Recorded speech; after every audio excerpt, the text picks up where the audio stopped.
Hey, gorgeous sister, I just wanted to pop in here and I want to talk about how to trust again. I know it's a hot button issue, and it's one that we really struggle with after divorce, and it can leave us, uneasy, unwilling to get back in the dating pool again. It can be a really difficult time to build that trust after you've experienced so much pain and heartache and devastation from divorce. Trust me, been there, done that, got the divorce sucks t-shirt.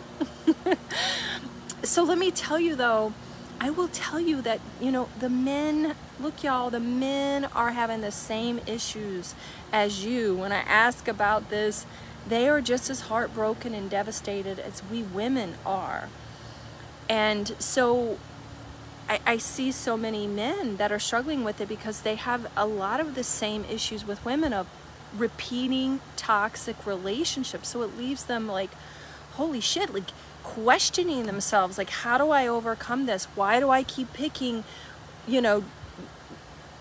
drama-filled women who, wreck my life? And I'm sure you might be thinking about that too. Like, why do I keep attracting these, asshole men? What is wrong with me?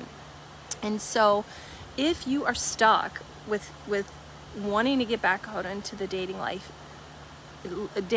pool again, but you're afraid of A, you cannot handle the pain and rejection, that's typical, or second, you don't trust yourself to see the red flags because you have a habit of picking the wrong partner over and over.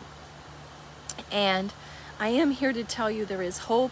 Stop painting, the guys that you're going out with the sins of your past. They don't deserve it. And I see that over and over because I have so many amazing male clients that just have great hearts.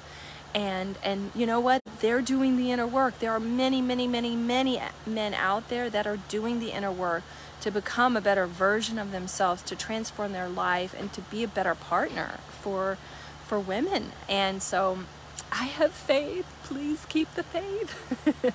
Okay, so what do you do? Okay, so the first step is identifying the root of your abandonment, the root of that rejection, so that you can be authentically yourself moving forward. So many people choose partners from that void that needed to be filled. They didn't know, and we chose a partner that we thought was going to give us what we needed, and then it turns out what we needed is still empty, is still lonely, is still needing to be healed.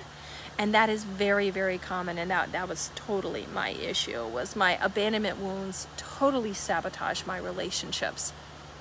So that's the first step. But then the second step is to let's see, it's a multi-layered process. And so if you take a systematic approach to this, you can actually heal this all very quickly and get back out into the dating pool very quickly and find a healthy partner quickly. So the second step, I would say, is to heal that dysregulated nervous system. If you walked on eggshells year after year and you just started to second guess yourself and overthink everything, your nervous system is completely out of whack. You don't know how to trust yourself. You don't know who you are anymore, what your real feelings are. So by soothing the sympathetic nervous system that is so dysregulated from trauma, from betrayal, from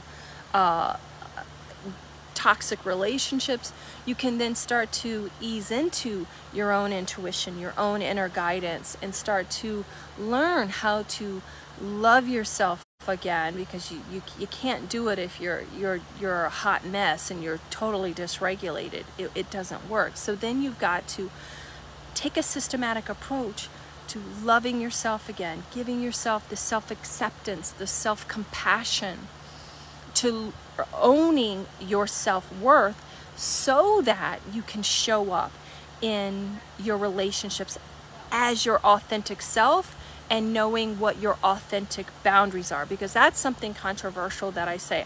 People are always saying, set healthy boundaries, set healthy boundaries. You can't set healthy boundaries if you don't own your worth.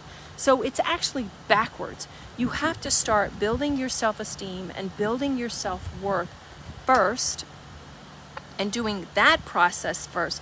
So then you can start diving into, what are my boundaries? What are my authentic boundaries? What is it that I need and desire and need to put up boundaries for myself? Because that's a big mistake. People think that boundaries are for other people. Boundaries are to dictate our own behavior. And if you don't own your self-worth, you're not going to have boundaries for yourself that are healthy. You're going to allow people to take advantage, and so it's a whole hot mess. So you have to own your self-worth and take the steps that are needed to become worthy of having boundaries, and then clearly communicating those boundaries to partners and to other relationships too. And then and what I love about that is the more you start creating boundaries, the better your self-worth becomes, the better the self-acceptance becomes. It all is a big cycle. So listen, I would love for you to continue to follow these videos. If you want more resources, I'm actually holding a live class. I think I'm going to do it again next week because my Disney trip got canceled next week, y'all. Oh my God, it's been a bummer week. COVID, totally sucks. So here we are again, going into year 3 of trying to plan this Disney trip. My kids are dealing with the disappointment, and so I would love to just serve and maybe have another class. I've got some time on my hands, so I would love to see you. Okay, all right, we will see you next week. Okay.